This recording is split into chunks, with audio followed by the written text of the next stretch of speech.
Sim. E, cara, uma coisa que eu acho que você deve ter lembrado na época que muita gente perguntava, cara, será que não tá muito tarde? Será que não tá muito tarde?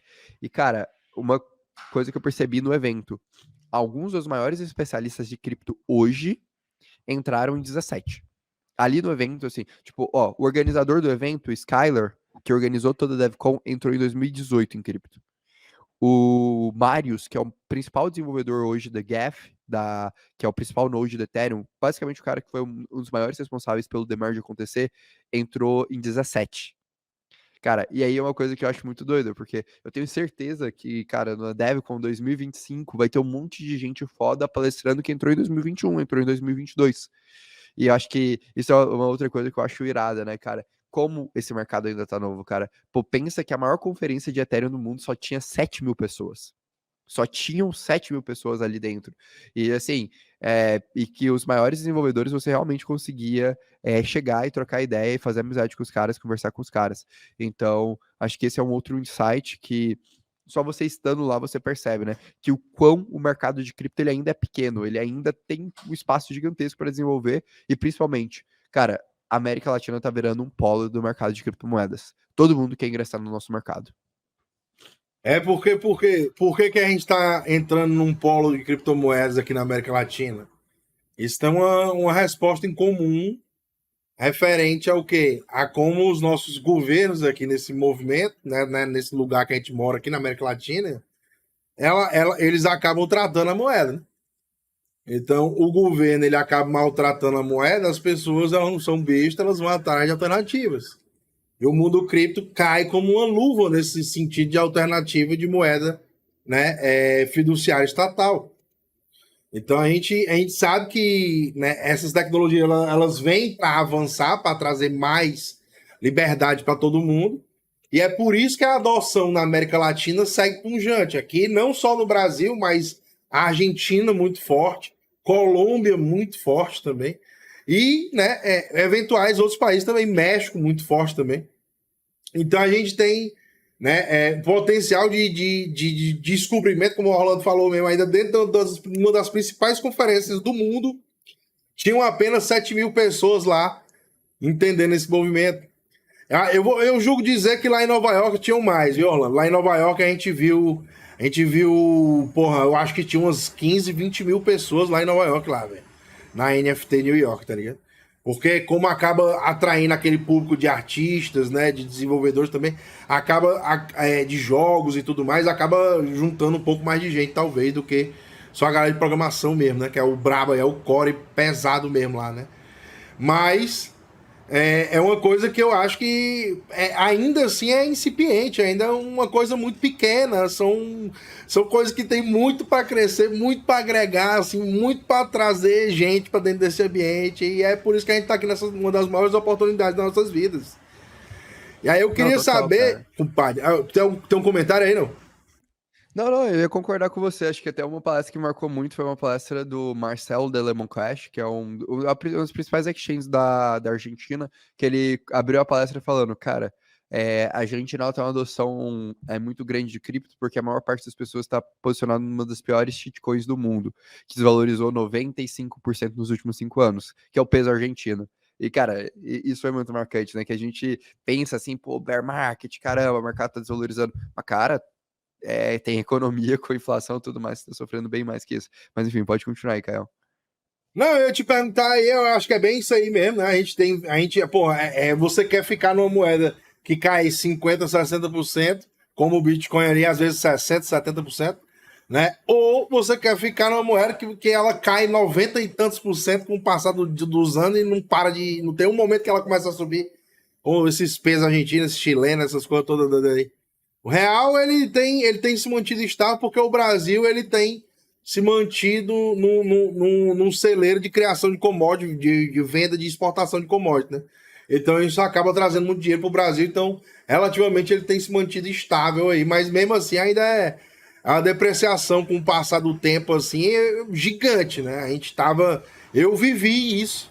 Eu vivi em 94, quando o Brasil lançou o Plano Real, e era R$ 1, chegou a 80 centavos um dólar. Mano. Você com 80 centavos de reais, você comprava $1, entendeu? Então nessa época eu vivi isso daí. eu fui pra fora, meu família e tudo, não sei o que, muita onda. Então, assim, quando você vê que de lá pra cá já foi 5 vezes o seu dinheiro depreciado, você já tá sentindo o movimento inflacionário também pegando na corda, né? Então, quem tem um pouco mais de tempo, experiência, vivência, né, acompanhando esse movimento aí, sabe que o mercado cripto ele protege você contra a inflação. Não é à toa que o Bitcoin tá $20 mil, praticamente $19 mil, não, mano. Não é à toa que o Ethereum tá $1.300, não. Porque são coisas mais escassas em um ambiente abundante. Então você tem um ambiente abundante, que é o real, o dólar, o euro, né, essas moedas fiduciárias, e você tem as coisas escassas. Não é à toa que para você comprar um Bitcoin você precisa de $19 mil. Entendeu? Num mundo como hoje, com toda a incerteza global, com toda a incerteza que está acontecendo, com tudo que está se desenvolvendo. E aí, né, eu queria pautar novamente aqui na parada do desenvolvimento. Porque, né, apesar dos pesares, por risco de bomba atômica, o caralho, CPI explodindo, inflação nos Estados Unidos explodindo, inflação na Europa na cabeça do chapéu. A gente está vendo tudo batendo e simplesmente a gente está vendo que o mercado cripto segue resiliente do ponto de vista de desenvolvimento nesse mundo. Afinal, a gente acabou de passar do merge, uma das principais etapas de desenvolvimento desse roadmap do Ethereum aí, que é fantástico. E vão vir outras etapas que já estão pré-determinadas, principalmente a próxima, que já vai trazer aí um nível de escala muito maior para a blockchain, trazendo, né, os shardings para dentro da blockchain. Né, Cara, então, a gente está vivendo um momento de transição onde que o cenário macro está totalmente conturbado, mas o cenário cripto ele tá no cenário perfeito assim de desenvolvimento, brabo assim no máximo, mano. não, perfeito, perfeito. Cara, assim, isso é uma coisa muito curiosa, né, cara? Eu passei uma semana em Bogotá, imerso na comunidade de cripto. Eu não escutei em nenhum momento as pessoas comentando de macro, em nenhum momento as pessoas comentando de preço. Tipo, a cabeça dos desenvolvedores ali dentro é outra completamente diferente. É um foco muito grande em quero desenvolver o ecossistema, quero trazer resultado. Não estou preocupado com essa dinâmica de especulação. Assim, é impressionante como é isso. E assim, eu acredito que uma parte do sentimento também é porque boa parte dos projetos que estavam lá são projetos que estão muito bem capitalizados. Ou seja, que eles têm capital para passar por essa fase mais nebulosa do mercado e sobreviver e, enfim, trazer resultado no futuro próximo para os seus investidores. E essa, cara, eu acho que é para mim as questões. Assim, eu fui no almoço acredito que com uns 20, 25 venture capitals, assim, todos eles reunidos. E, cara, todo mundo tá com apetite ainda para investir em cripto, todo mundo vê potencial no mercado de cripto. O que o macro acaba fazendo é que uma parte do dinheiro institucional acaba saindo. Por quê? Porque os caras estão preocupados com o vol. Os caras têm a leitura de vol como uma coisa negativa. Mas, cara, quando você tá ali dentro do ecossistema, e eu sempre falo isso, a sua percepção de risco e o como você releva, né, preço na sua análise, está diretamente atrelado no seu conhecimento daquele ecossistema, cara. Quanto mais profundo você vai no ecossistema de cripto, mais você percebe que, cara, existe um roadmap, que as coisas fazem sentido, que existe uma comunidade, que, enfim, tem um caminho muito claro para essa tecnologia ser desenvolvida e que grandes questões, por exemplo, pô, cripto é muito caro, cripto não é escalável, nunca vai funcionar. Cara, escalabilidade é uma coisa que está praticamente resolvida. Assim, eu falo isso, hoje eu tenho essa percepção. Eu conversei com o Carlos Mata, que é um dos caras que está desenvolvendo a Polygon ZK EVM, ele falou, cara, 95% da compatibilidade entre EVM com a Polygon ZK EVM e com a Ethereum está concluído. Então, o que basicamente eu tô falando? Se você pegar o código a possibilidade de código da Ethereum, 95% dos casos faz exatamente o que deveria fazer. Falta 5% para ser resolvido. E ele falou, cara, essa evolução a gente obteve em 4, 5 meses. Então é muito razoável pensar que a gente vai ver Polygon e EVM em breve. E escalabilidade da Ethereum rodando em breve. A gente vai ver ZK Sync lançando produto em breve. A gente vai ver Arbitrum potencialmente lançando token em breve. Então são coisas que, assim, cara, beleza, escalabilidade está no caminho bom. E aí, quando a gente vai para uma outra dinâmica, que é, beleza, vamos pensar em usabilidade. Cara, tem muita gente muito boa, muito bem capitalizada nisso. A Uniswap acabou de levantar um round de 186 milhões de dólares. Pô, isso mantém a Uniswap por muitos e muitos e muitos anos. Então não vai ser uma coisa que ela vai parar de ser desenvolvida agora. Ethereum Foundation, a mesma coisa, pô. Isso também até foi um outro insight que eu achei bem maneiro, juntando tanto a DevCon com a SmartCon de Nova York, da Chainlink, que eu tava na semana retrasada.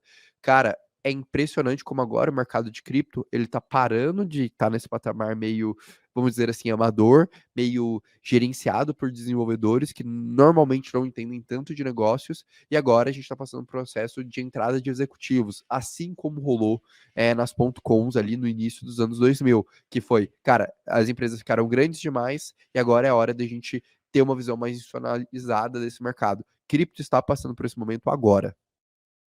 É muito foda a gente ver essa transição, esse momento de crescimento, né, mano? Parece um menino que ele vai crescendo e você vai vendo ele crescer, né, mano?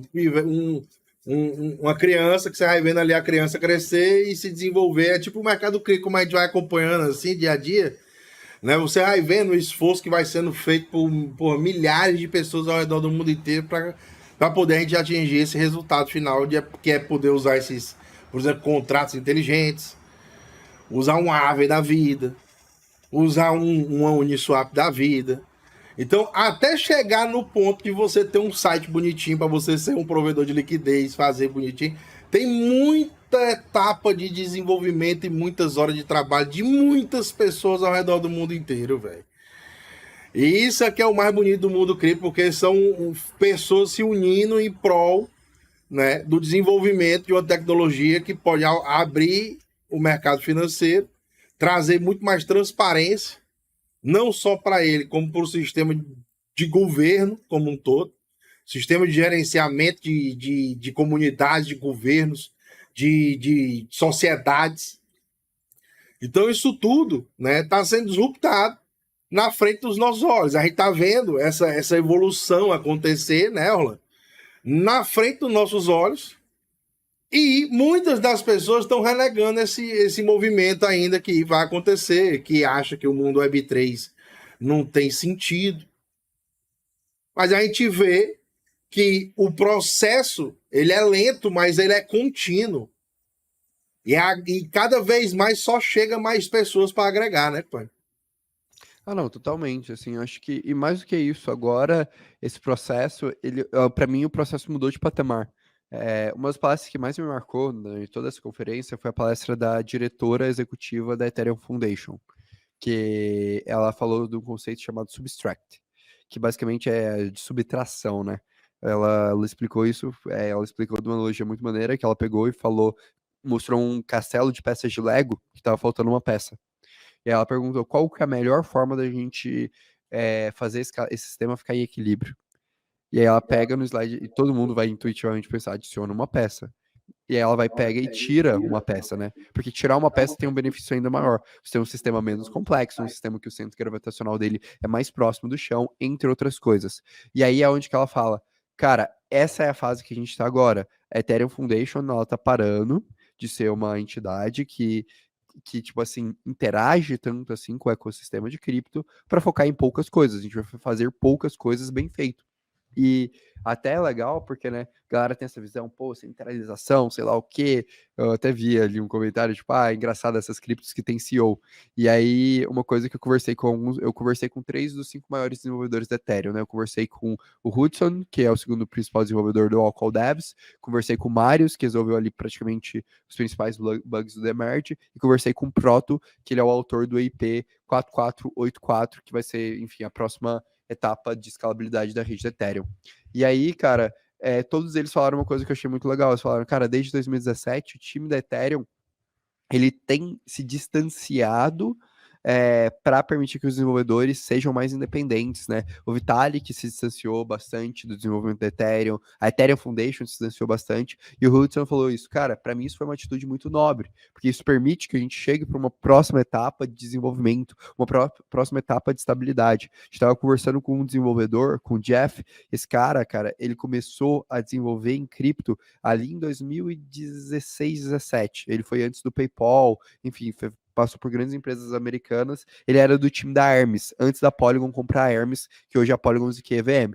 E aí ele falou, cara, teve uma época que realmente tinha 2, 3 caras ali na Ethereum que se eles morressem já era, acabou, tipo, de grandes desenvolvedores que agora, cara, agora a gente já tá saindo de uma fase dessa, ainda é um time restrito, ainda é um time concentrado, mas que tanto o processo de institucionalização, o processo desse mercado se capitalizar, a atração de cérebros é muito maior. Então, cara, você realmente percebe que aquilo ali tá virando um centro gravitacional de cérebros, de pessoas que querem estudar, querem compreender cripto, assim. Cara, é impressionante a quantidade de doutorado, PhD que eu conversei naquela conferência em matemática, em criptografia, que estão estudando para evoluir o mercado cripto. Então, tipo, isso te dá um maior conforto. Você fala, cara, realmente, beleza, a gente não tem todas as respostas desse mercado, mas a gente tem muita gente inteligente e capitalizada buscando essas respostas.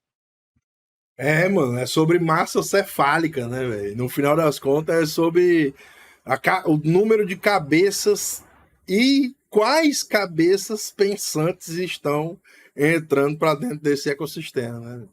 E a gente vê que só atrai a nata, o creme de la creme, né? Só atrai a galera mesmo que porra, foda no que faz e que simplesmente está realmente engajado nesse movimento. Assim como nessa live aqui, por exemplo, nós temos mais de 500 pessoas aqui na live aqui.